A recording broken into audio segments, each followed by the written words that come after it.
نحمده ونصلي على رسوله الكريم اما بعد فاعوذ بالله من الشيطان الرجيم بسم الله الرحمن الرحيم رب اشرح لي صدري ويسر لي امري واحلل عقدة من لساني يفقهوا قولي۔ کسی نے لکھا ہے انہوں نے اس سال اپنے دورہ قرآن کی جگہ تبدیل کی جس سے ان کو فائدہ ہوا۔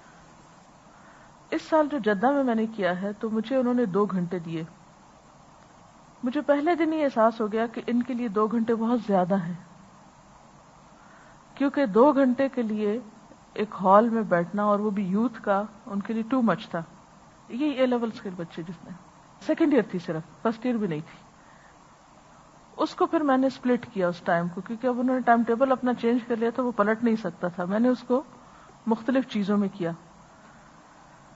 پہلے لیکچر میں تو رمضان کے بارے میں بتایا اور قرآن کی اور یہ جو بھی کہ پورے رمضان میں کیا کرنا ہے، لیکن اس کے بعد پھر یہ تھا کہ میں نے جیسے اگر ذکر الہی پر، چونکہ میں نے یہ پلان کیا تھا کہ 7 دعائیں سکھائیں گے ان کو صبح شام کی، اور ان دعاؤں کو بھی میں لیپ ٹاپ پہ ڈال کے لے گئی تھی، اسکرین آلریڈی اویلیبل تھی تو اس پر سامنے ٹیکسٹ لے آتی، اور ساتھ ساتھ اس میں پہلی یہ دوسری دعا ہے آیت الکرسی، تو ہم نے آیت الکرسی کے ساتھ پریزنٹیشن دکھائی اور تھوڑا سا اللہ تعالیٰ کا اس کے تھرو تعارف کرایا۔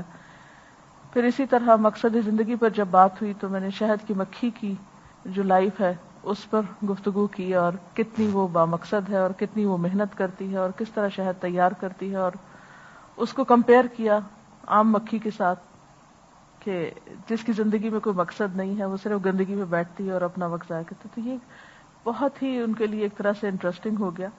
پھر یہ ہوتا تھا کہ میں ہر تھوڑی دیر کے بعد، یعنی 20 منٹ کے بعد میں کہتی تھی شارٹ بریک، اور اب آپ یہ دعا پڑھیں سب مل کے۔ وہ سارے زور زور سے شروع میں تو نہیں پڑھتے تھے، پھر میں اس پر لائی کہ ہم کیوں نہیں پڑھتے، ہمیں کیوں شرم آتی ہے اللہ کا نام لیتے ہوئے۔ خیر وہ تھوڑے تھوڑے ساتھ طریقے کرتی رہی۔ شروع میں یہی تھا کہ توجہ کم تھی اور ٹائم بھی لمبا تھا، کراؤڈ بہت تھا۔ پھر انہوں نے کہا کہ ہم اس کو بڑی اسکرین پر دکھانا چاہتے ہیں تاکہ آپ پیچھے تک نظر آئیں۔ 2 دن تو میں نے ریزسٹ کیا، میں نے کہا نہیں، میں اس پہ نہیں، میں ڈائریکٹ ہی بات کرنا چاہتی ہوں، اس طرح کنسنٹریشن میری بھی اور ان کی بھی خراب ہوگی۔ لیکن ان کا ایکسپیرینس تھا، پہلے وہ یہ کرتے رہے، تیسرے دن پھر میں نے ان کو الاؤ کیا، اس سے اور زیادہ کنسنٹریشن بڑھی جب پیچھے تک نظر آ رہا تھا اسپیکر کہ کیا بات ہو رہی۔ تو اس میں جو مقصد زندگی کا تھا یہ 2 دن پہ چلتا رہا۔ پھر آخری حصہ جو تھا اس میں کوسچن آنسر بھی کرتی تھی، وہ بہت ہی لائیولی جاتا تھا اور اس میں ایک خاص قسم کا وہ رنگ آ جاتا تھا، اور ایسے ایسے سوال میں گھر بھی لا کے ان سوالوں کو پڑھتی تھی کہ کیا سوچتی ہے ہماری یوتھ، کیونکہ اس کے بغیر پتہ نہیں چلتا۔ سب سے زیادہ افسوس تو اس بات پر ہوتا ہے کہ سب کچھ ہے مگر وہی بات ہے کہ زندگی میں کوئی مقصد نہیں ہے کہ کیوں پڑھ رہے ہیں اس لیے کہ ماں باپ پڑھا رہے ہیں، اس لیے پڑھتے ہیں کہ سب پڑھ رہے ہیں، کوئی بھی کام کیوں کر رہے ہیں کیونکہ اور لوگ یہی کر رہے ہیں۔ تو وہ جو ایک منزل گم والی کیفیت ہے وہ ہماری مسلمان امت میں ہر جگہ ہی ملتی ہے۔ بہرحال اس کے بعد میں نے پھر پہلے ہفتے میں نے بیس بنانے کی کوشش کی کہ لوگ اس پر آئیں تو صحیح کہ وہ سیکھنا شروع کریں یا وہ اس کی اہمیت کو جانیں، اور پھر دوسرے ہفتے میں زبان کی حفاظت، والدین کے حقوق اور ان چیزوں پر، یعنی ان تھیمز پر میں نے بات کی۔ میٹر میرا وہی تھا جو میرا یہاں پر ہوتا ہے، لیکن سٹائل تھوڑا میں نے تبدیل کر لیا تھا۔ جب میں بیچ میں دیکھتی کہ وہ آپس میں بات کرنے لگ گئے یا کچھ، تو میں ادھر سے اشارہ کر کے کہتی اچھا آپ بتائیں گے، یعنی اس کو انٹریکٹیو بھی ساتھ بنایا۔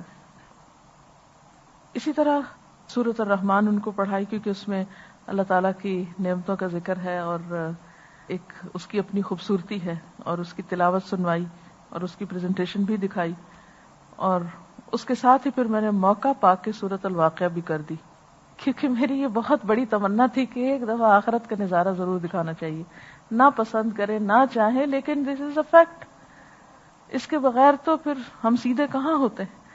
تو الحمدللہ وہ بہت افیکٹو گیا۔ سورۃ الواقعہ کا پن ڈراپ سائلنس تھا کہ آخرت کا ذکر جہاں ہو رہا تھا، اور میں نے صرف عربی کو فورسفلی پڑھ کے تھوڑا تھوڑا ٹرانسلیشن اور تھوڑا تھوڑا ساتھ ہلکا ہلکا الیبوریٹ کرتی، بہت لمبی تشریحوں میں نہیں گئی، اور اس کو فورسفل رکھا۔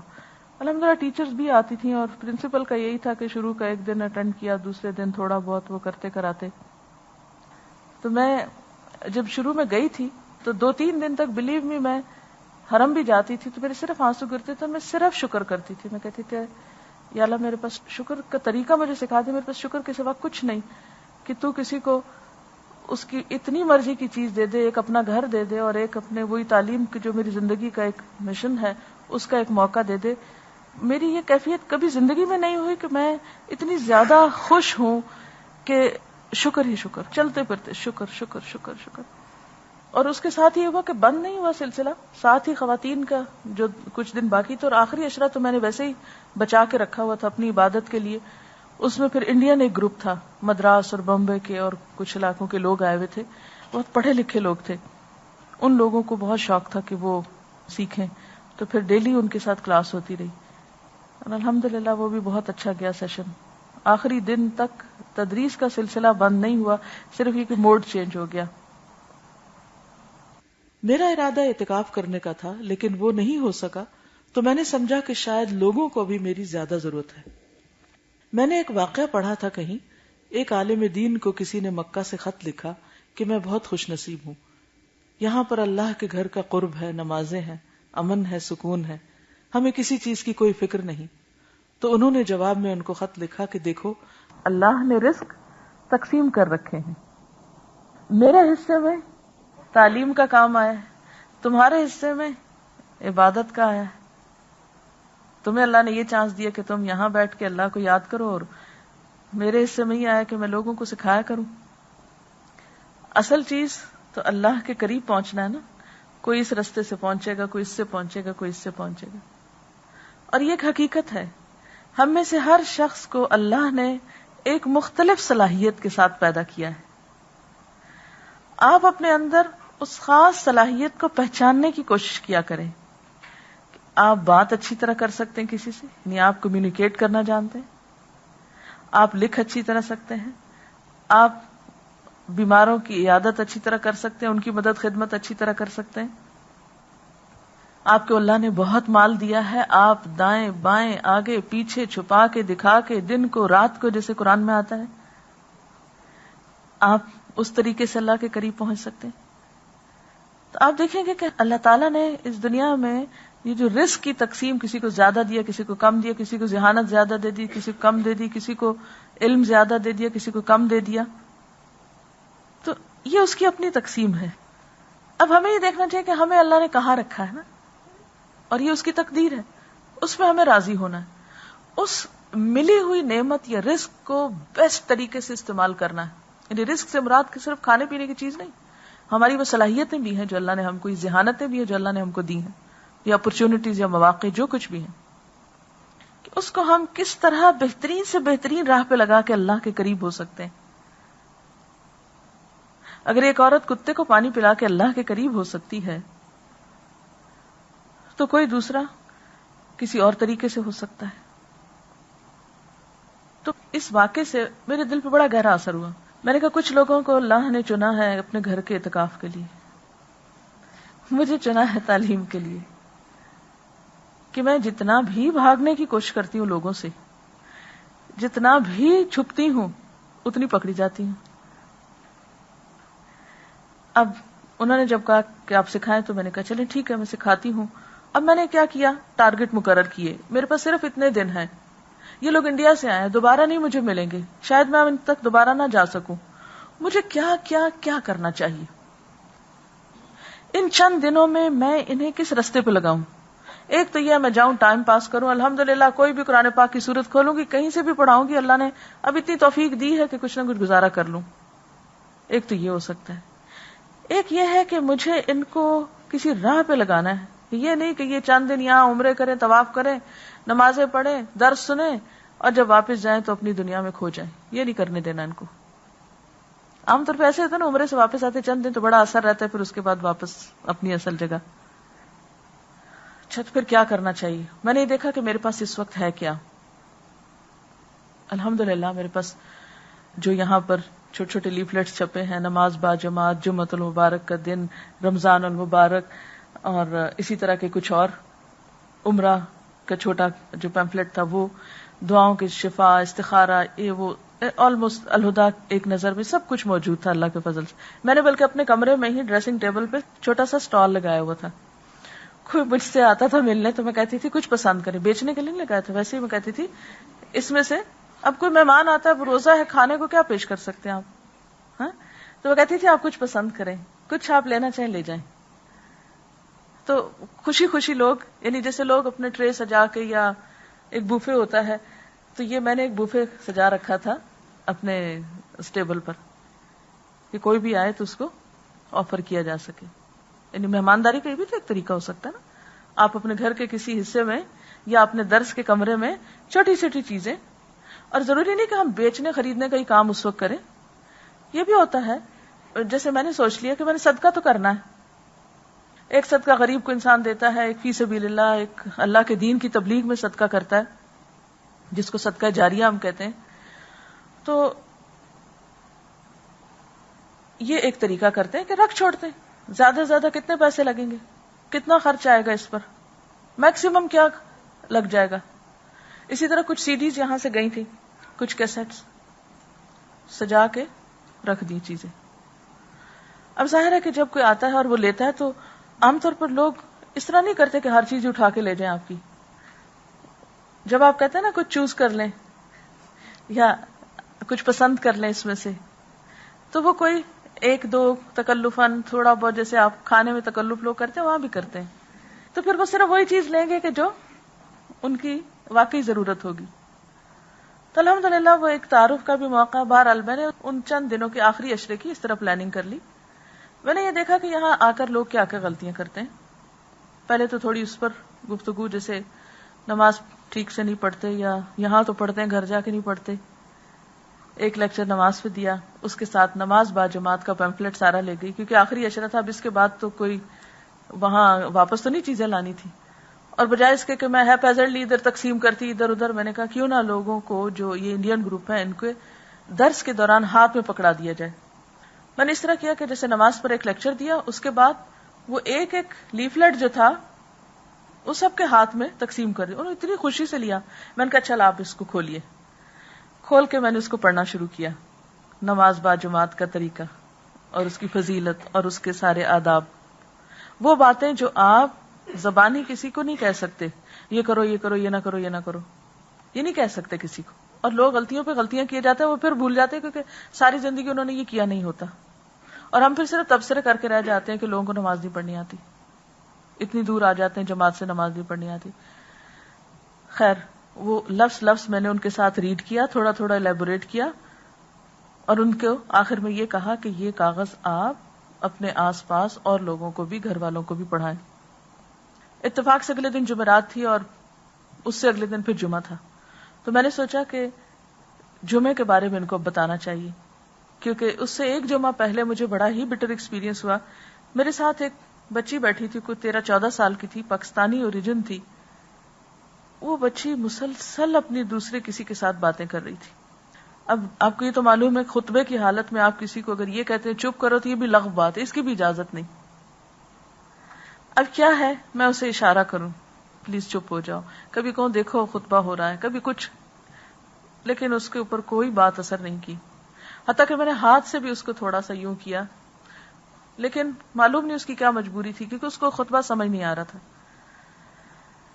پھر بعض اوقات ایسا بھی ایکسپیرینس ہوا کہ لوگوں کے کپڑوں سے بہت اسمیل آ رہی یا کچھ, تو مجھے لگ رہا تھا, ہمیشہ مجھے ایک ہی ترس آتا ہے کہ ان کو بیچاروں کو پتا نہیں, اگر پتا ہوتا تو ایسا نہ کرتے. تو میں نے کہا کہ کیوں نہ جمعرات کے دن جمعے کی فضیلت کے بارے میں بتایا جائے.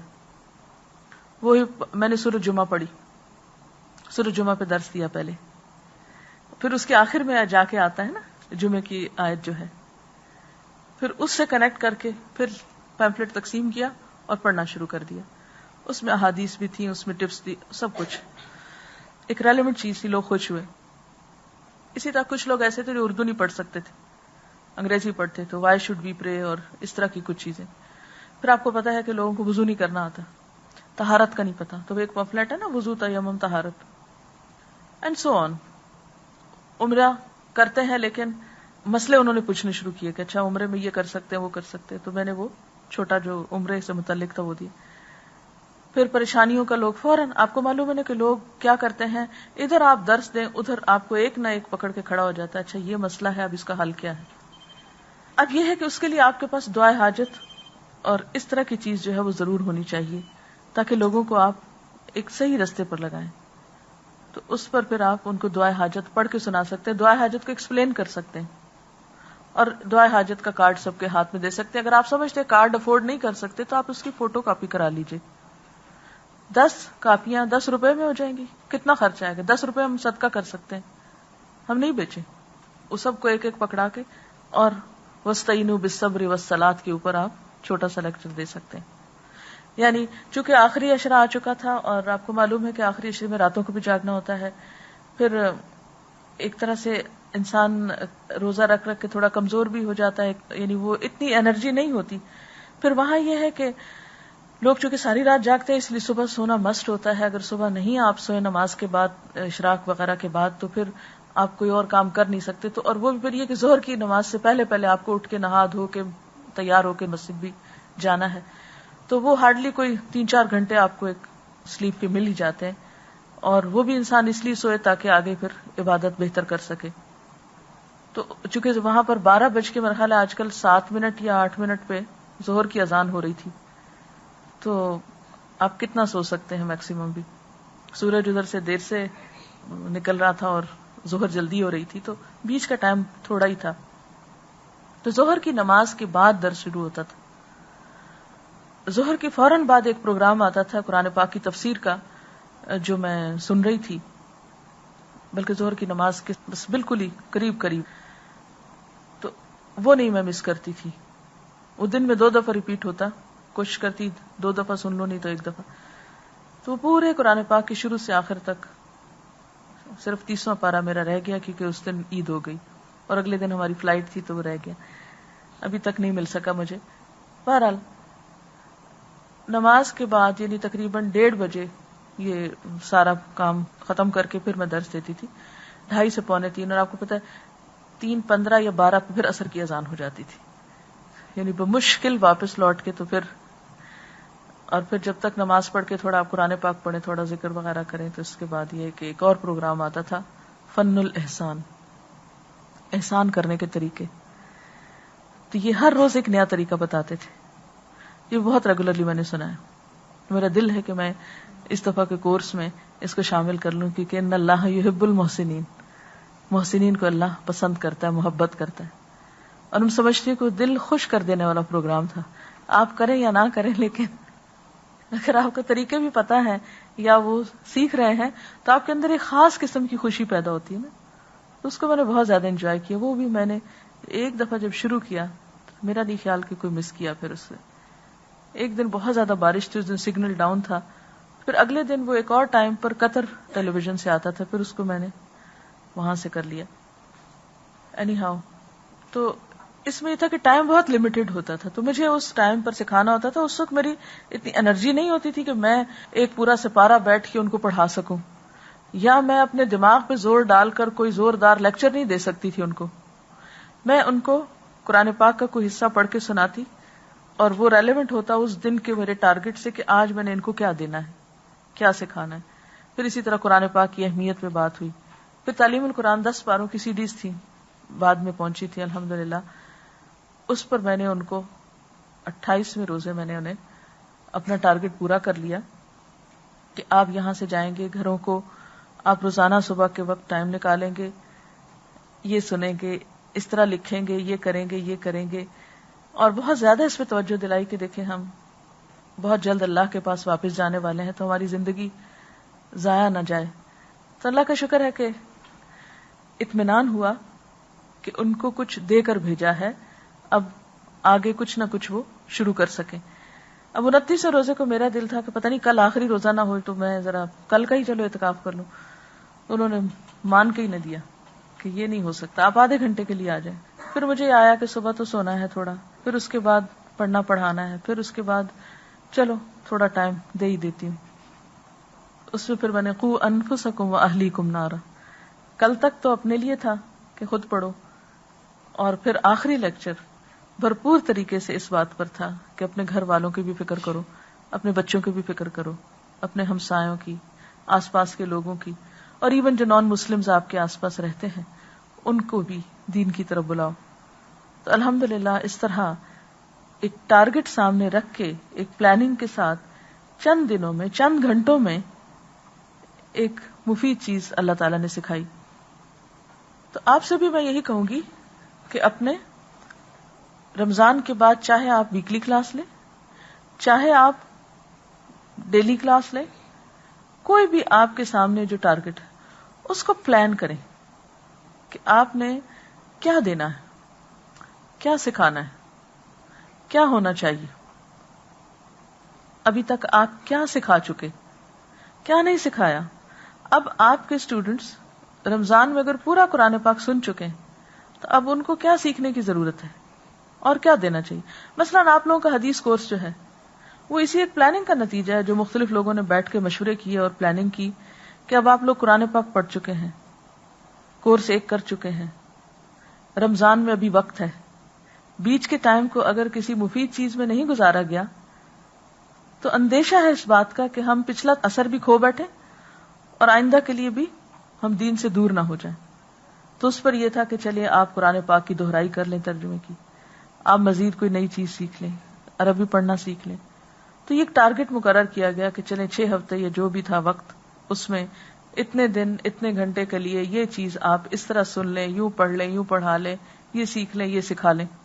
تو آپ نے دیکھا ہوگا کہ وہ جو آپ نے پلاننگ کی اس سے رمضان سے پہلے کا وقت بھی کتنا مفید گزرا، ایک یوزفل ایکٹیویٹی میں گزرا. پھر آپ نے کچھ نہ کچھ رمضان کی پلاننگ کی کہ سارے دن میں یہ اور یہ کام کرنا، اور اس میں 2 گھنٹے جو ہے وہ قرآن پاک کی تعلیم کے لیے. اگر آپ یہ پلاننگ نہیں کرتے اور کبھی کسی وقت کچھ کر لیتے اور کسی وقت کچھ اور کسی وقت کچھ، تو بات نہیں بنتی. اب یہ ہے کہ ڈیلی پلاننگ، آج کیا کیا کیا کرنا ہے، ہفتہ وار پلاننگ، اس میں مثلاً ایک دن میری کلاس ہے تو اس کلاس میں میں نے اس دفعہ کیا دینا ہے. اچھا میرے لوگوں کو مثلاً جمعے کے دن کی فضیلت نہیں پتا، مجھے اس کے لیے منگوانے ہیں پیمفلٹس، چلو میں 20 منگوا لیتی ہوں، 20 کی کلاس ہے 20 منگوا لیتی ہوں. اچھا وہ لکھ لیں کہ یہ پیمفلٹ منگوانے کلاس کے آخر میں مجھے پڑھ کے سنانا ہے فار ایگزامپل، یا کوئی حدیث پڑھ کے سنانی، یا کوئی نئی چیز آپ نے اپنے ان کو سکھانی، اس کو پہلے سے ہی آپ کر لیں. پھر ایک منتھلی پلاننگ کریں اور یہ ہر مہینے کے شروع میں کر لیا کریں. ٹھیک ہے نا؟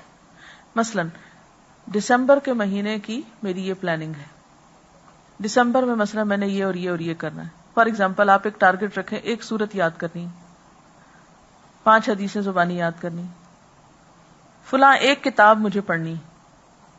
ٹھیک ہے نا؟ کوئی ایک کتاب اپنی ریڈنگ کے لیے آپ مقرر کر لیں. اچھا اب کیا ہوگا انشاءاللہ تعالیٰ، چاہے آپ بزی بھی ہیں نا، چونکہ آپ نے اپنے اوپر ایک کام مسلط کر لیا ہے تو آپ کا ہو بھی جائے گا. اور اس طرح آپ اگر ایک ترتیب کے ساتھ زندگی گزاریں گے تو انشاءاللہ تعالی آپ ارتقاء کی طرف بڑھیں گے، ترقی کرتے جائیں گے، ذہنی، روحانی، جذباتی.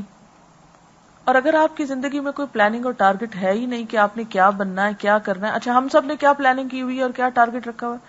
اللہ کی رضا حاصل کرنی ہے. ابھی کس طریقے سے، کون سا کام کر کے، کتنی دیر کر کے، اور کیا ہے آپ کی زندگی کا مقصد؟ دین کی خدمت کرنا ہے. بھی کیا خدمت کرنی؟ وہ خدمت کا طریقہ بھی تو پتا ہو. سو کے خدمت کرنی ہے یا گپ شپ سے کرنی ہے یا گھوم پھر کے کرنی، کیا کرنا ہے؟ تو یہ آپ ہدف رکھیں. پھر آپ اپنے سال کا کچھ نہ کچھ ہدف رکھیں کہ اس سال میں نے دورہ قرآن کرانا ہے. اچھا کہاں کرانا ہے؟ ابھی تو میری سمجھ میں نہیں آ رہا کہاں کرانا ہے. ٹھیک ہے، سوچیں. پھر اگر آپ نے کہیں لکھ کے رکھا ہوا یہ میں سوچتی ہوں کہ اس سال میرے خواب پورے ہوں، تو پھر آپ ذرا سا دیکھیں کہ اچھا کب تک پھر مجھے یہ کام کر لینا چاہیے. تو اس طرح انشاءاللہ آپ اپنے وقت کو زیادہ بہتر اور مفید طریقے سے گزار سکتے ہیں. تو ہماری گفتگو کا آغاز اس بات سے ہوا تھا کہ انہوں نے اس سال اپنے دورہ قرآن کی جگہ تبدیل کی، جس سے ان کو فائدہ ہوا، کیونکہ نئے اسپیکر سے، نئے سسٹم سے لوگ بہرحال پھر ایک دم سے فریش ہو جاتے ہیں. اور اگر آپ ایک ہی جگہ پر بار بار کرتے رہیں گے تو کچھ عرصے کے بعد لوگوں کے اندر سے وہ سن کے عادی ہو جائیں گے. فطال علیہم الامد فقست قلوبہم، مدت گزرنے کے ساتھ ساتھ دل سخت ہوتے جاتے ہیں. وہ کہتے ہیں ہاں یہ بات تو ہمیں پتہ ہے، نئی نہیں رہتی نا. پہلے دورہ قرآن کا اثر اور ہوتا ہے، دوسرے کا اور ہوتا ہے، تیسرے چوتھے کا اور ہو جاتا ہے. لا محالہ آپ کو نئی چیزیں ایڈ کرنی چاہیے. اب اگلے رمضان کی جیسے میں اپنے لیے تھوڑی سی پلاننگ کر رہی ہوں کہ انشاءاللہ اگر موقع ملا تو میں صورتوں کے اعتبار سے کچھ کرنا چاہتی ہوں. ابھی تک پاروں کے اعتبار سے ہو، تو اب میں چاہ رہی تھی کہ صورتوں کے اعتبار سے، صورتوں کے تھیم کے اعتبار سے. لیکن ابھی دیکھتے ہیں کہ فائنل نہیں ہوا کچھ بھی. اچھا ایک اور بات یہ کہ پلاننگ میں آپشن بھی رکھ لیا کریں، کیونکہ اگر ایک نہ ہو سکے تو دوسرا، دوسرا نہ ہو سکے تو تیسرا. یعنی پرائرٹی نمبر 1 2 3 پرائرٹی ضرور ہوں. ایسا نہ ہو کہ ہم ایک حتمی آخری فائنل چیز بنا لیں اور وہ نہ ہو تو مایوسی کے گڑھے میں جا گریں. ٹھیک ہے نا؟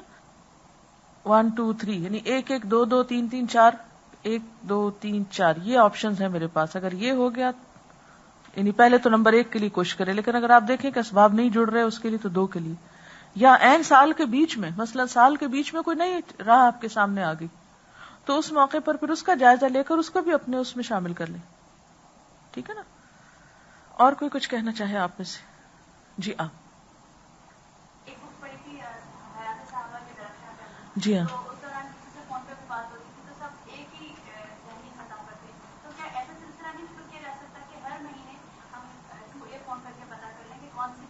یا ہر مہینے ایک چھوٹی سی اسی طرح کی ملاقات آپ کی ہو جائے. جی ہاں صحیح.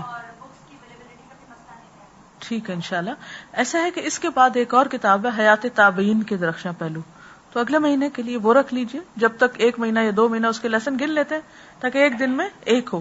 ایک دن میں دل تو زیادہ چاہتا پڑھنے کو، لیکن کوشش یہ کریں کہ ایک پڑھ کے اس کی پرسنالٹی کا کوئی ایک پہلو اپنے پاس نوٹ بھی کر لیں. ورنہ وہ ہوگا کیا کہ بہت ساری شخصیتوں کی اچھی باتیں جب سامنے آئیں گی اور ان کا ایک بلینڈ آپ کے اندر آنے لگے گا تو ایک خوبصورت پرسنالٹی ڈیولپ ہوگی. تو انشاءاللہ تعالی حیات تابعین کے درخشاں پہلو اسی کا کنٹینویشن ہے. میں نے اس کے ساتھ ایک اور کتاب تھی حیات صحابیات کے بارے میں مکہ میں اپنے ساتھ وہ لے گئی تھی پڑھنے کے لیے، کیونکہ جب یہ ہو گئی پوری تو میں نے سوچا کہ وہ شروع کروں. بس تھوڑا سا اس کا پرابلم یہ تھا کہ اس کا تھوڑا لیول جو تھا وہ ذرا تھوڑا بچگانا تھا اور تھوڑی فلاوری زیادہ لینگویج تھی، جس سے مجھے تھوڑی اریٹیشن بھی ہوتی ہے کیونکہ میں فیکٹس کی طرف زیادہ راغب ہوتی ہوں کہ اچھا اصل خالص حقیقی بات کیا ہے نا. تو لیکن یہ تھا کہ آن دا ہول خواتین کے میں چاہ رہی تھی کہ ان لوگوں کے حالات پڑھ کے پھر خواتین کے حالات پڑھنے کی ضرورت ہے، کیونکہ ہمارے لیے ڈائریکٹ اسوہ حسنہ پھر عورتوں کی زندگی میں عورتوں کے لیے ہوتا ہے نا کہ ایک عورت جب مختلف اپنی مشکلات سے گزرتی ہے تو وہ اللہ تعالیٰ سے اپنا مضبوط تعلق کیسے قائم کر سکتی ہے. تو انشاءاللہ اس سلسلے کو جاری رکھیں گے. جزاک اللہ خیرا. ہاں اور کوئی کچھ کہنا چاہے آپ میں سے؟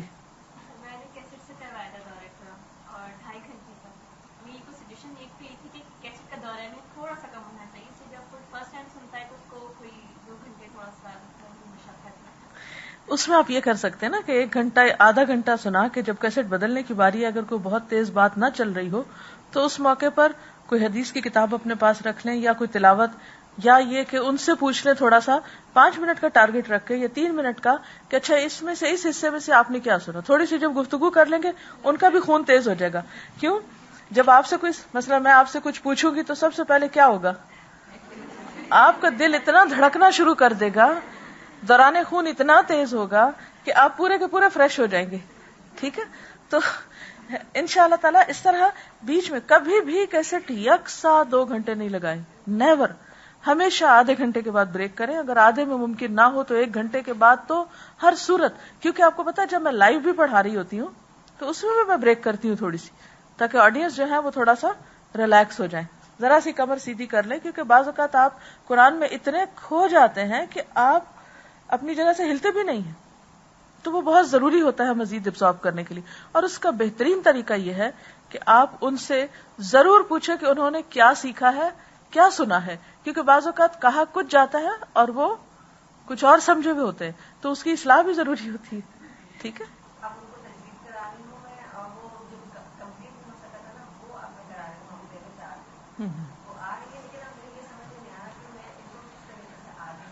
یعنی تجوید اور ریاض الصالحین کا کمبینیشن ہو سکتا ہے.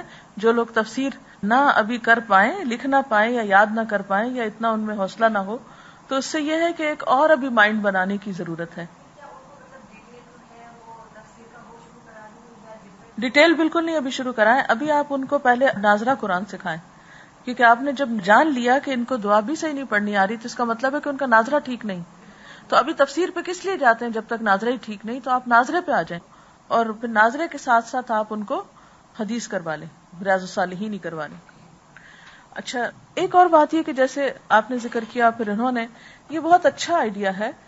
قرآنی دعائیں یا مسنون دعائیں جو ہیں ان کو بیچ بیچ میں کیسٹ روک کے، یا اگر آپ لائیو بھی کر رہے ہیں تو اس میں ساتھ ساتھ، یعنی جب آپ نے کرا، آپ کو یاد ہوگا جب پہلا دورہ قرآن ہوا تو اس میں میں کبھی دعائے نور سکھاتی تھی، کبھی کوئی اور دعا سکھاتی تھی. تو شروع یا آخر میں بھی دعا سکھائی جا سکتی ہے، کیونکہ رمضان میں دعاؤں کا بہت فائدہ ہوتا ہے. جتنی دعائیں لوگ مانگیں گے ان کے نصیب کھلیں گے انشاءاللہ. اچھا، ایک اور بات یہ ہے کہ آخری راتوں میں جیسے حرم میں تھے ہم تو قیام اللیل ہوتا ہے.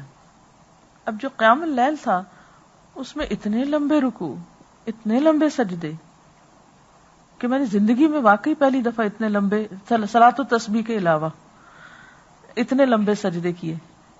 اب صلاۃ التسبیح میں تو وہ تسبیح پڑھتے ہیں پتہ ہی نہیں چلتا، لیکن اب مسئلہ یہاں یہ تھا کہ عام تسبیح جو ہے وہ کتنی دفعہ پڑھیں، اور عادت بھی نہیں تھی، اور میرا تو جسم بھی کافی بھاری ہے کہ ہاتھوں کے اوپر صحیح سجدے کی پوزیشن میں.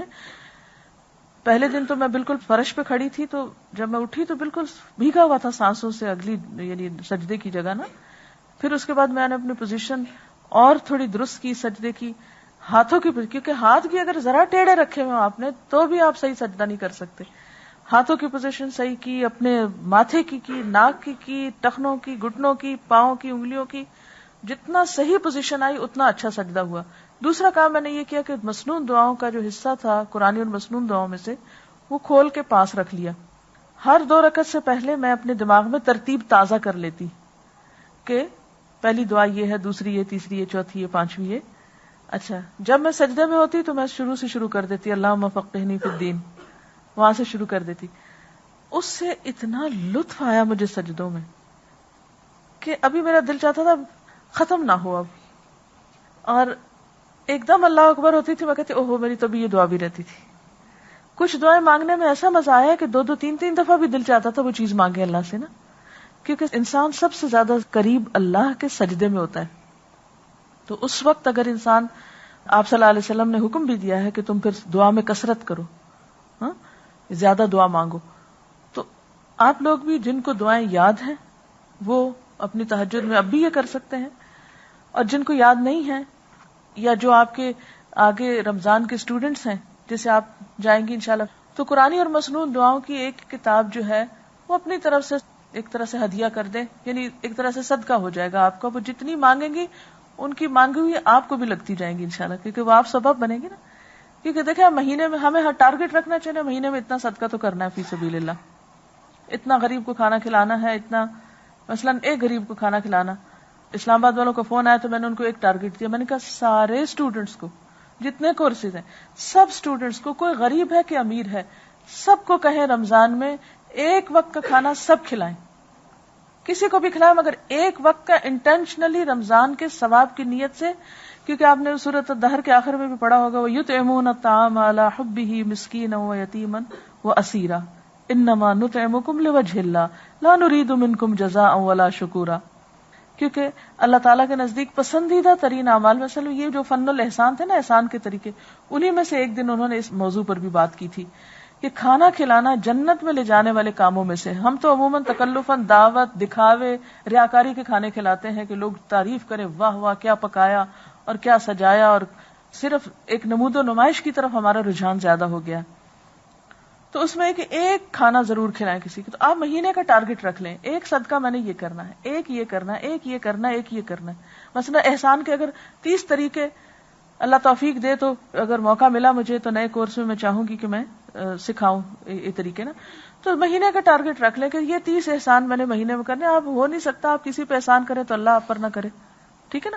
اس میں جو آپ کی مد فی سبیل اللہ خیرات کی اللہ کے دین کو پھیلانے کے لیے ہے، اس میں آپ کیا کر سکتے ہیں کہ ایسی ہی مسنون چیزیں اپنی جیب سے خرید کے اپنے شاگردوں کو، دوستوں کو، کسی کو اور دیں، اور صرف بانٹے نہیں بلکہ میک شور کے پڑھ رہے ہیں نا، اور اس میں ان کو مثلا پڑھانا شروع کر دیں.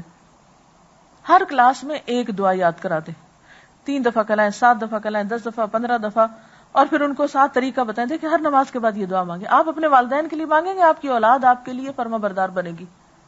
مثلا ان کو یہ فائدہ اس کا بتائیں، کیونکہ جو والدین کے ساتھ احسان کرتا ہے ان کی اولاد ان کے ساتھ لازماً احسان کرتی ہے، کیونکہ حل جزاء الاحسان الا الاحسان.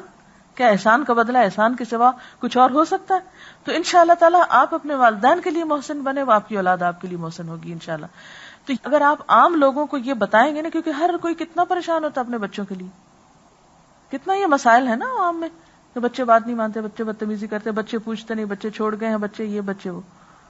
تو اس میں آپ مثلا رب ارحمہما والی دعا آپ نے سکھائی، اس کا ترجمہ آپ بتائیں، اس کا معنی بتائیں، ان کو طریقہ بتائیں. اچھا آپ یہ نماز کے فرض نماز کے بعد دعا قبول ہوتی، دیکھو اذان کے بعد آسمان کے دروازے کھلتے ہیں، دعائیں قبول ہوتی ہیں اور رد نہیں ہوتی اس وقت کی. اس وقت یہ پڑھیں.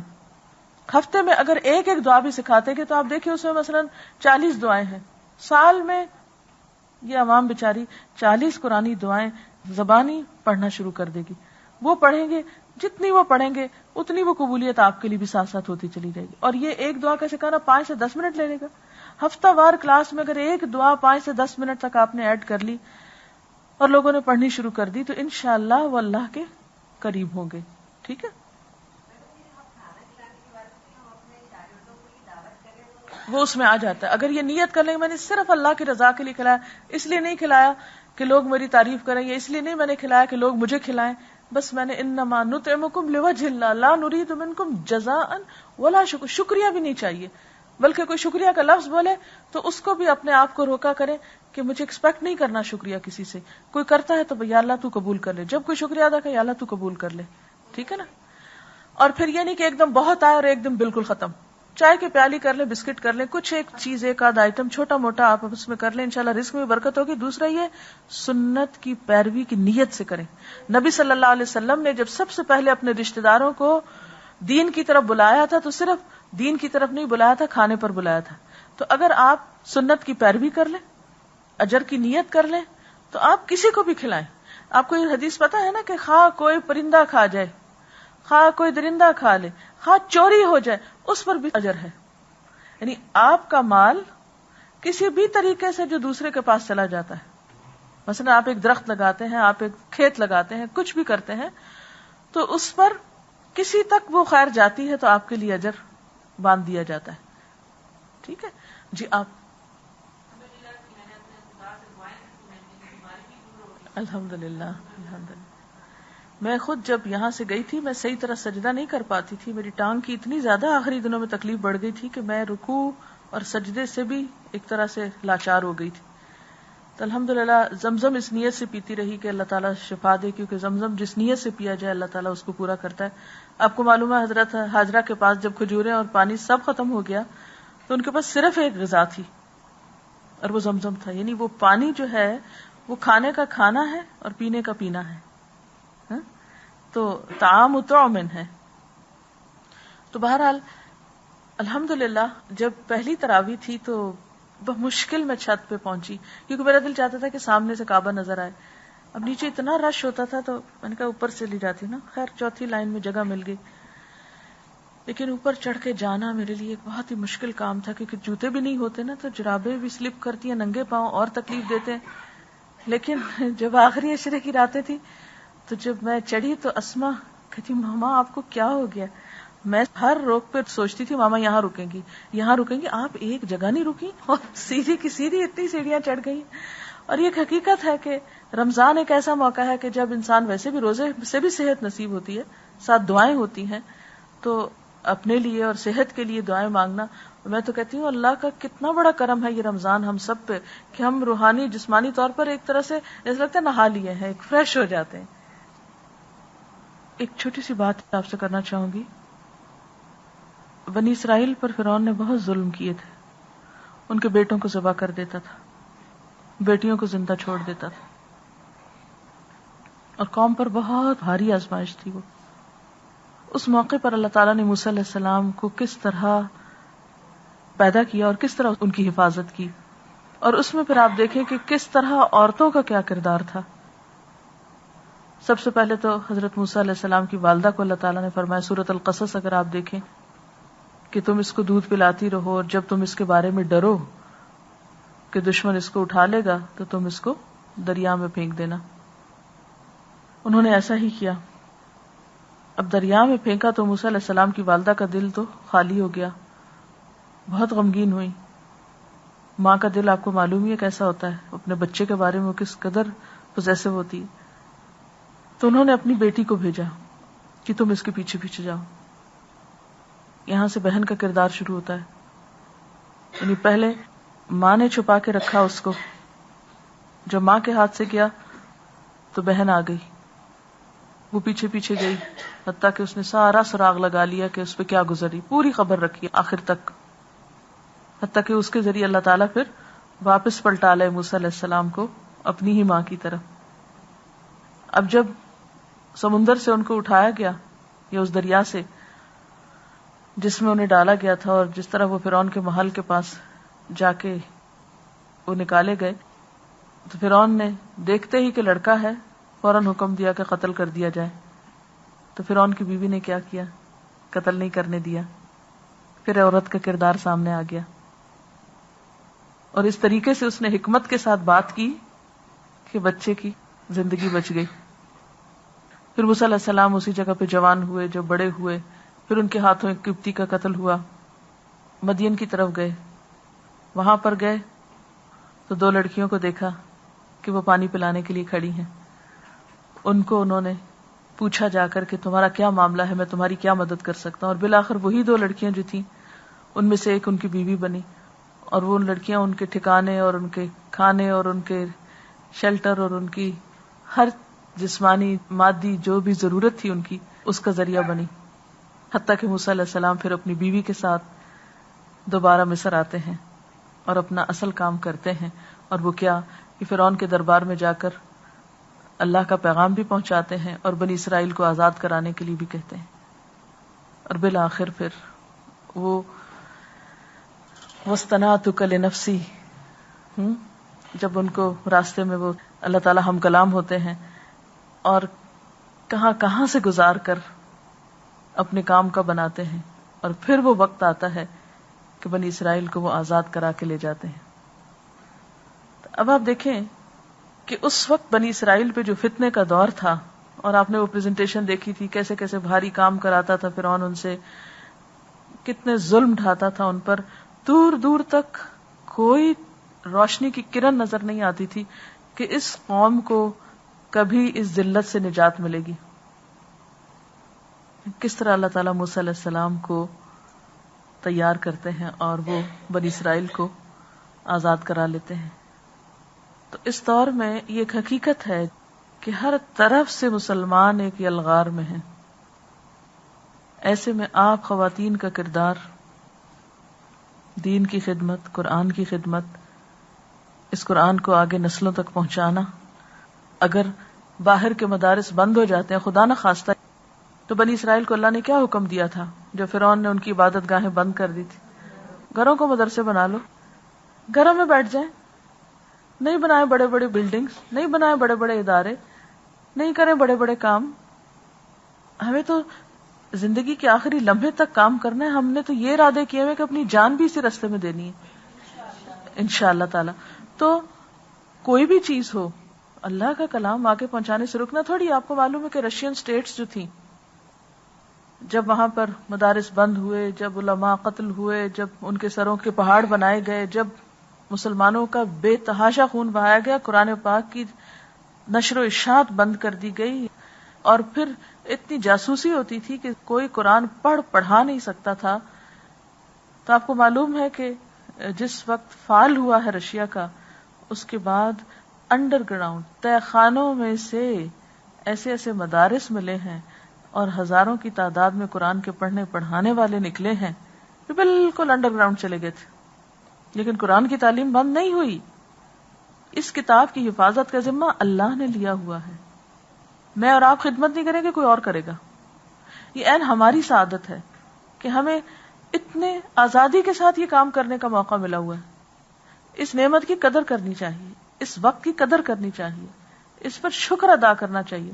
اور اس کے لیے سب سے بڑی بات ہے کہ آپس کے اختلافات کو ختم کرنا چاہیے. سب دینی جماعتوں کو ایک دوسرے کی رسیاں مت کھینچے, ایک دوسرے کے ساتھ مت ٹکرائیں, کیونکہ دشمنوں میں کچھ نہیں, کوئی اور کچھ نہیں کر سکتا.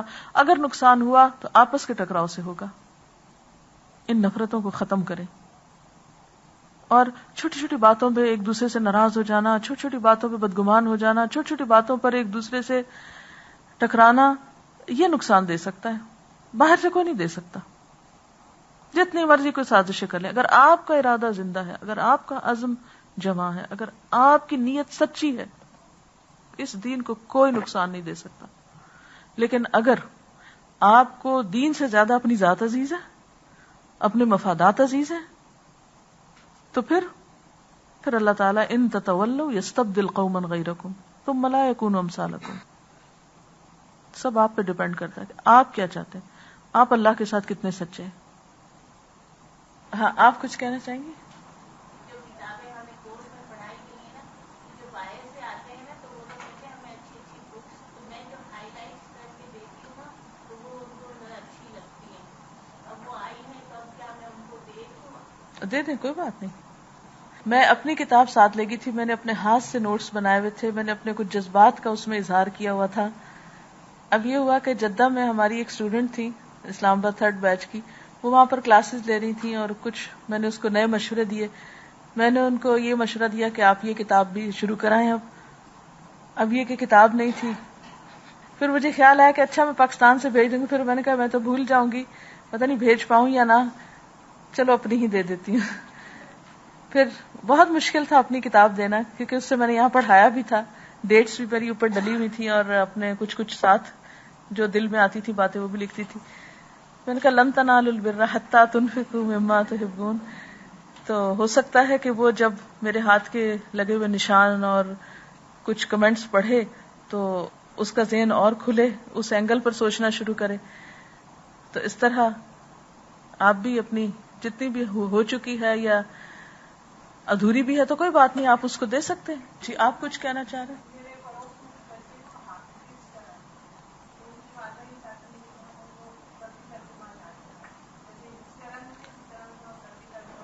عمر کیا ہے ان کی؟ ہاں, ہو سکتا ہے 30ویں پارے سے کر لیں پھر, یا سورت یاسین کر لیں, یا کچھ. شروع سے شروع نہیں کریں کیونکہ سورت البقرہ کے مسائل بچوں کو نہیں سمجھ میں آئیں گے. آخری پارے سے کر لیں. جیسے سلمان فارسی نے کہا کہ زندگی تھوڑی ہے, علوم بہت ہیں, پہلے وہ سیکھو جو ضروری ہے.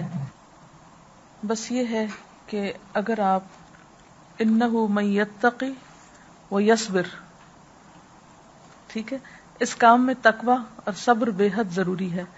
جلدی نتائج نہ چاہیں کسی بھی چیز کے. فإن اللہ لا یضیع اجر المحسنین. آپ کو نہیں معلوم کہ آپ کی زندگی میں صبح ہی مکہ المکرمہ کی تاریخ پڑھ رہی تھی.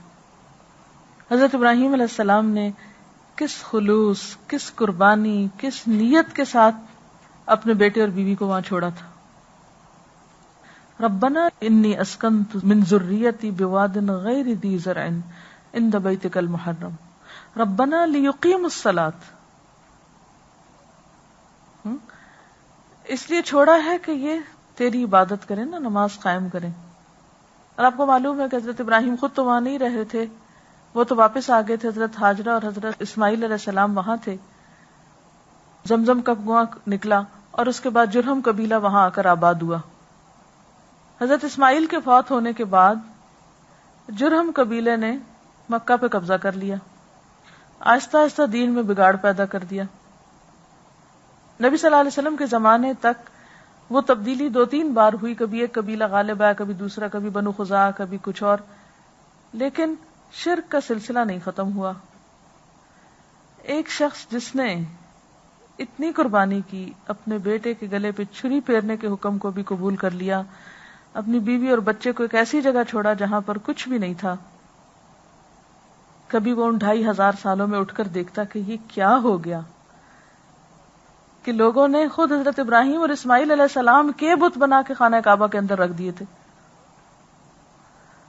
وہ بتوں کو توڑ کر آگ سے نکل کر ہجرت کر کے یہاں آئے تھے اللہ کے حکم سے کہ یا اللہ یہ تیری عبادت کرے، میں نے اس لیے یہ گھر بنایا ہے. اور یہی دعائیں مانگتے دنیا سے گئے، رب اجعلنی مقیم الصلاۃ ومن ذریتی ربنا وتقبل دعا. ہاں، اور وہیں پر کئی سو نہیں ہزار سال بت پرستی ہوتی رہی. یہ کتنا تکلیف دہ مرحلہ ہوگا اگر ابراہیم علیہ السلام زندہ ہوتے اور یہ دیکھتے کہ اللہ یہ سب میں نے اس لیے کیا تھا، میں تو بت توڑ کے نکلا تھا، خالص تیرے نام پہ یہ گھر بسایا تھا اور یہاں پھر بت پرستی شروع ہو گئی. اس کے بعد آپ نے ایک دعا اور بھی مانگی تھی نا، یا اللہ ان میں ایک ایسا پیغمبر اٹھا جو ان کو تیری کتاب پڑھ کے سنائے، ان کا تزکیہ کرے، ان کو کتاب اور حکمت کی تعلیم دے. وہ دعا بھی قبول ہوئی نا. اور پھر اس کے بعد سے لے کر جب نبی صلی اللہ علیہ وسلم نے 8 ہجری میں مکہ فتح کیا ہے، آج تک وہ گھر. اور ابھی رمضان میں اگر آپ کو وہاں جانے کا اللہ موقع دے اور یہاں آپ دور سے بھی دیکھیں تو مجھے ایک بات کی بڑی خوشی ہوتی تھی، اللہ یہ سارے صرف تیرے لیے آئے نا، اسی لیے یہاں پر جھکے ہوئے ہیں، رکوع کر رہے ہیں، سجدے کر رہے ہیں، اتنی تکلیفیں اٹھا رہے ہیں. ہر سال حج ہوتا ہے، ٹھیک ہے جتنی مرضی خرابیاں ہوں لوگوں میں، لیکن آتے تو اللہ ہی کے لیے نا. پھر بھی اب وہ 250 سال کا عرصہ اور یہ 1400 سال توحید پر، کیا اللہ کے بندے کی قربانی ضائع گئی؟ نہیں. بعض اوقات ایسا ہوتا ہے کہ آپ کی اپنی زندگی میں آپ کی ایک کوشش رنگ نہیں لاتی، ہو سکتا ہے آپ کے مرنے کے بعد بھی کچھ عرصہ تک رنگ نہ لائے، لیکن ہو سکتا ہے کہ ایک وقت ایسا آئے کہ وہ زمین ہری بھری ہو جائے، کوئی ایک بندہ اٹھ جائے اس کو آباد کرنے کے لیے. اس لیے مایوس تو کسی قیمت پر نہیں ہونا، بس اخلاص اور پیدا کرنا ہے. کچھ بھی رکاوٹ آئے رکنا نہیں، بس کرتے جانا ہے. کیا معلوم آپ سمجھتی ہیں وہ عورتیں جن کو آپ چھوڑ آئی اور وہ اس وقت ان کے لیے پریشانی تھی، وقتی طور پہ ہو سکتا بھول جائیں، لیکن اگر ان کے دل کو کوئی بات لگ گئی ہے نا تو کسی اور وقت میں ضرور نکل آئے گی انشاءاللہ.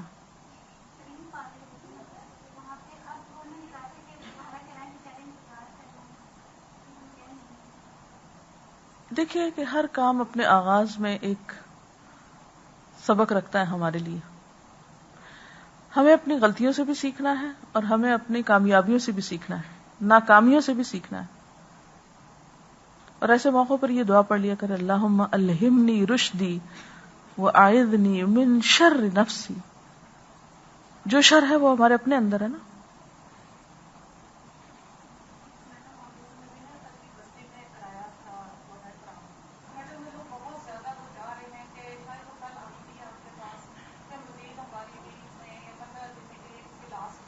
نہیں، جہاں جہاں آپ نے دورہ قرآن کرایا وہاں ایک ریگولر کلاس ویکلی تو ضروری رکھیں. اگر آپ کسی وجہ سے وہاں خود نہیں جا سکتے تو کسی اور کا انتظام ان کے لیے کریں، لیکن ان کو اب یوں تنہا نہ چھوڑ دیں.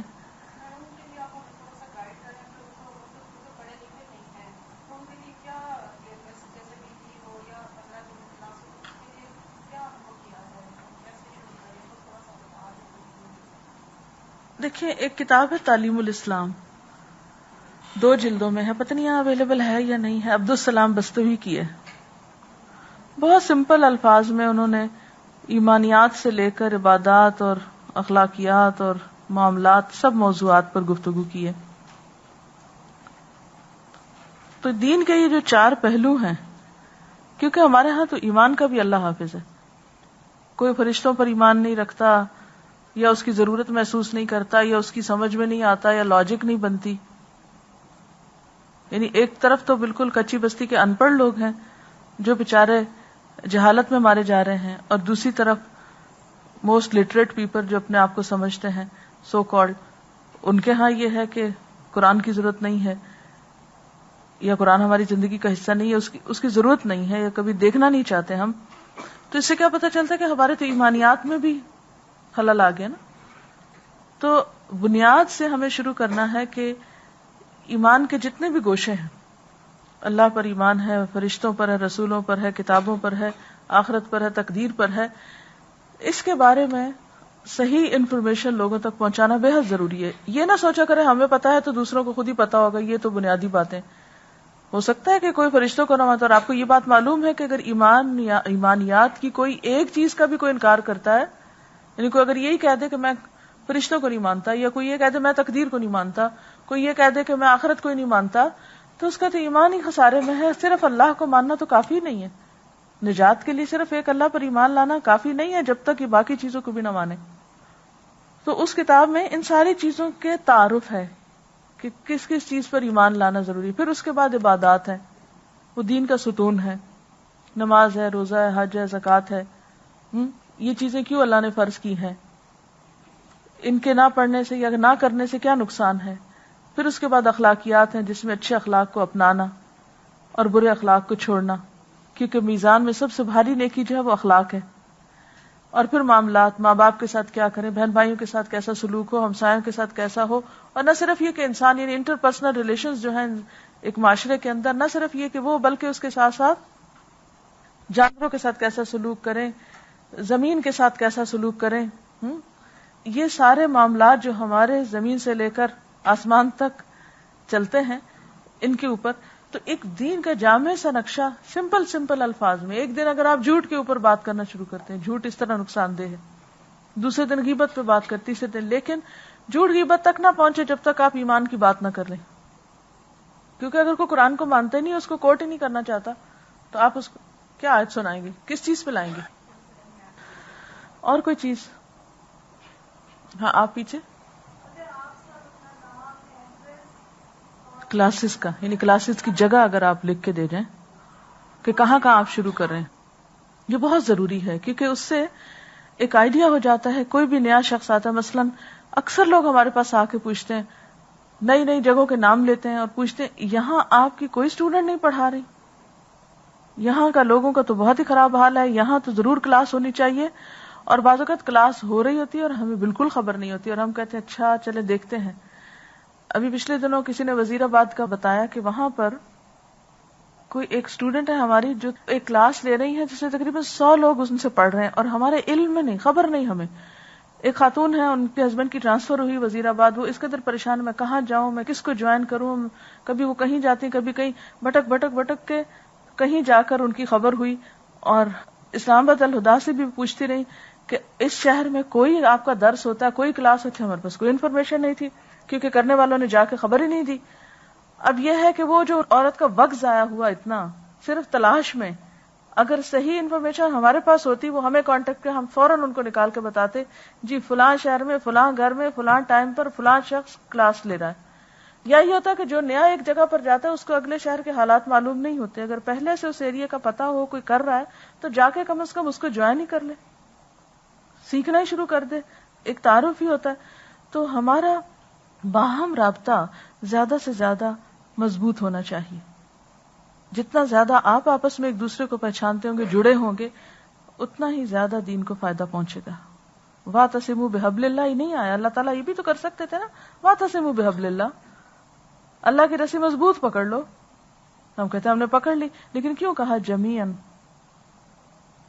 مل کے پکڑو، اکٹھے ہو جاؤ، جڑ جاؤ، تفرقے میں نہ پڑو، ایک دوسرے کو نقصان نہ دو، ایک دوسرے کے لیے برا نہ چاہو. تو اس لیے پلیز کہیں پر آپ 3 لوگوں کی بھی کلاس کر رہے ہیں کسی نئے ایریا میں، خبر دے دیں ہمیں، تاکہ ہم وہاں کسی بھی قسم کی آپ کی مدد کر سکیں یا کوئی اور آپ کے پاس بھیج سکے، تو اس سے آپ ہی کو فائدہ ہوگا انشاءاللہ.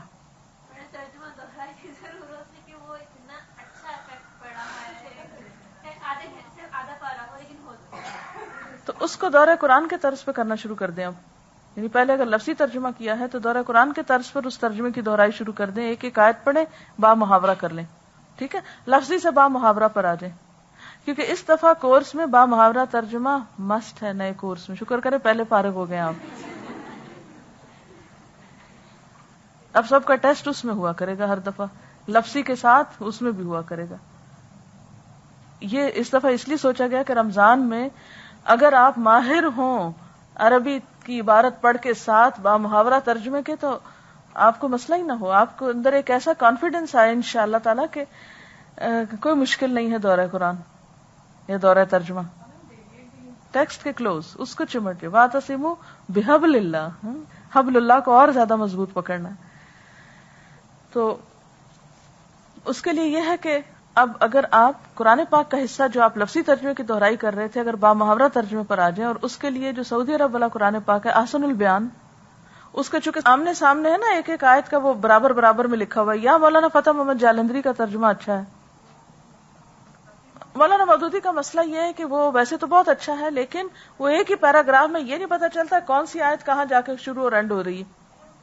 آسان قرآن تحریک جو ہے ان کا بھی ہو سکتا ہے، لیکن پلیز جو بھی کریں ایک ہی جیسا پھر اس کو استعمال کریں. اور اگر آپ سمجھتے ہیں کہ آپ کے پاس مولانا مودودی کا ہے اور آپ اسی سے سٹارٹ لینا چاہتے ہیں تو نشان لگا لیجئے ہر آیت پر، ادھر سے ادھر نمبر ڈال لیجئے خود اس کے اوپر، تو اس سے بھی آپ کا کام آسان ہو جائے گا.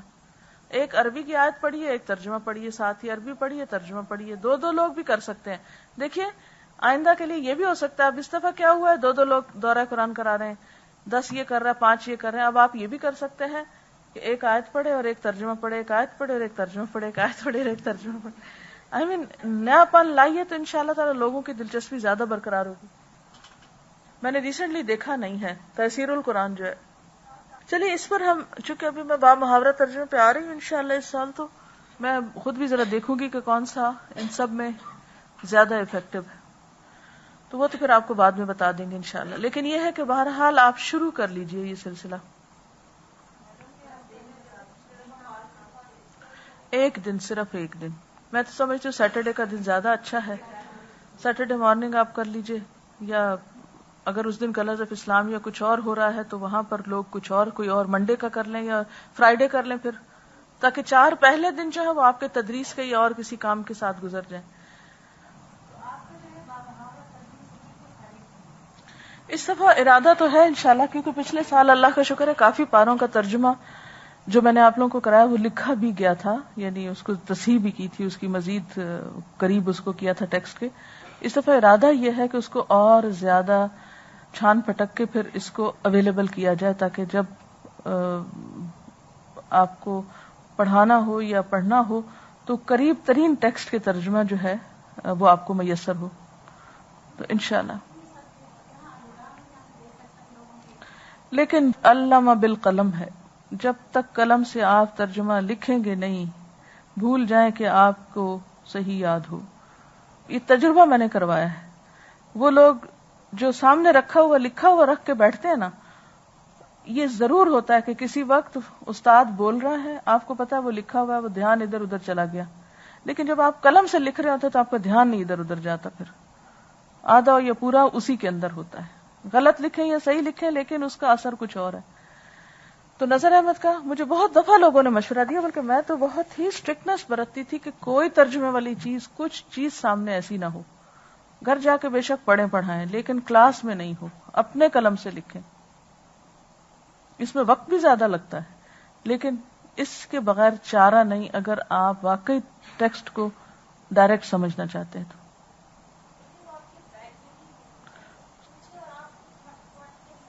اچھا بعض اوقات ہم ڈر رہے ہوتے ہیں نا، ہماری کلاس میں اور کوئی نہ آئے، ہمیں شرم آتی ہے، ہمیں نہیں بتانا چاہتے، یا ہماری ریاکاری ہو جائے گی اگر ہم بتا دیں کسی کو کہ ہم کیا کر رہے ہیں.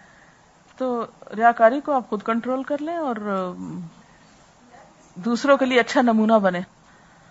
اور اس کے علاوہ یہ ہے کہ اگر آپ کو مجھ سے کوئی کام ہو یا آپ ملاقات چاہتے ہو تو ہر سیٹرڈے کو انشاءاللہ 11 سے 1 بجے تک میں یہاں کلاس لیا کروں گی، اور اس کے بعد ملاقات بھی ممکن ہوا کرے گی. کیونکہ بعض اوقات آپ مجھے تلاش کرتے رہتے ہیں کہاں ہوں، کبھی فون کرتے ہیں، کبھی کسی طرح تو مل نہیں پاتے، یا کوئی میسج یا کوئی چیز بتانی کرنے کی ہو. لیکن آبویسلی میرے کہیں ادھر ادھر باہر کے وزٹس ہوتے ہیں، اس دوران پھر یہ ہے کہ عربی کی کلاس ہوا کرے گی، ادریس صاحب لیا کریں گے انشاءاللہ، یا ٹریننگ سیشنز بھی اب انشاءاللہ ہم شروع کرنے والے ہیں، وہ بھی بیچ بیچ میں پلان کر کے مختلف چیزوں کے، مثلا یہ قرآن کی کلاس کیسے کریں، فلاں لیول پہ کس طرح پڑھائیں. انشاءاللہ آئندہ اب یہ جو سیٹرڈیز ہیں ہمارے یہاں پر، یہ اسی چیز کے لیے استعمال ہوں گے. کبھی سیرت کی کلاس ہوگی، کبھی ڈاکٹر ادریس کے ساتھ کوئی علمی موضوع کوئی ایک لے کر اس پہ کوسچن آنسرز، کبھی ٹریننگ سیشن. یہ اسکیجول انشاءاللہ ہم بنا کر لگا دیا کریں گے، پھر آپ کو مین ریسپشن سے انفارمیشن مل سکتی ہے. لیکن یہ ہے کہ مجھ سے ملاقات کا دن اب سیٹرڈے ہی ہوا کرے گا، کیونکہ ڈیلی روٹین میں معلوم نہیں کتنا وقت ملتا ہے کتنا نہیں، کیونکہ مجھے خود اب مزید بہت پڑھنے کی ضرورت پڑ گئی ہے، تو اس لیے میری اویلیبلٹی اور زیادہ محدود ہو جائے گی. تو سیٹرڈے کا دن میں نے عام رکھا ہے کھلا، کہیں جانے کے لیے یا کسی کے آنے کے لیے، یعنی ملاقات کا. ٹھیک ہے، یعنی حدیث کورس کا دن آپ فرائیڈے رکھ لیجئے. ٹھیک ہے، فرائیڈے رکھ لیجئے. اور سیٹرڈے کو اگر آپ میں سے کوئی اس کورس کے اندر آنا چاہے، ونس اے ویک جو کلاس یہاں جاری ہوگی، تو آپ then you can come here as well. ٹھیک ہے انشاءاللہ تعالی.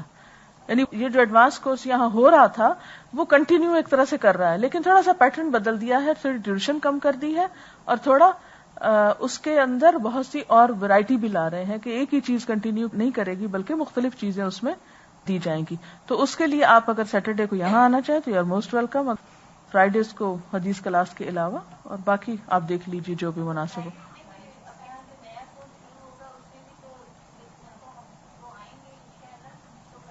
دیکھیے نئے کورس کا مسئلہ یہ کہ شروع تو ہو رہا ہے، لیکن ظاہر ہے کہ ایک گھر میں کتنے لوگ آ سکتے ہیں نا، تو اس لیے اگر اپنے اپنے علاقوں میں ہی آپ جوائن کریں، بلکہ نئی برانچز کھولیں اور لوگوں کو بھی موقع مہیا کریں، تو وہ کہیں زیادہ مفید ہے بجائے اس کے کہ سارے اب ادھر ہی آتے رہے. اسی لیے ہفتے کا ایک دن رکھ دیا ہے، اس دن ان کو نہیں آنے دیں گے، اس دن صرف آپ لوگ آیا کریں نہیں. ٹھیک ہے، کیونکہ اس کے بغیر فی الحال مینج کرنا مشکل ہے کہ سڑکوں پہ رش ہو گیا تو پرابلم ہوگی. اب ہماری چونکہ ایک نئی میٹنگ ہے، اس لیے میں آپ لوگوں کو خداحافظ کہوں گی. آپ لوگ اگر مزید کوئی معلومات لینی ہے، کوئی سجیشنز دینی ہے، تو پلیز ڈونٹ ہیزیٹیٹ. اللہ آپ سب کو خوش رکھے. اور اگلی جب بھی میٹنگ کال ہو آپ کی، ہم کوشش کریں گے کسی طرح 3 مہینے میں ایک دفعہ، 6 مہینے میں ایک دفعہ، 2 مہینے میں جب موقع ہو، جب کال ہو تو کٹھے ضرور ہوں. کٹھے ہونے میں بڑی برکت ہے، نئی چیزیں انسان سیکھتا ہے. ٹھیک ہے، اوکے. سبحانک اللہم و بحمدک، نشہد ان لا الہ الا انت، نستغفرک و نتوب الیک.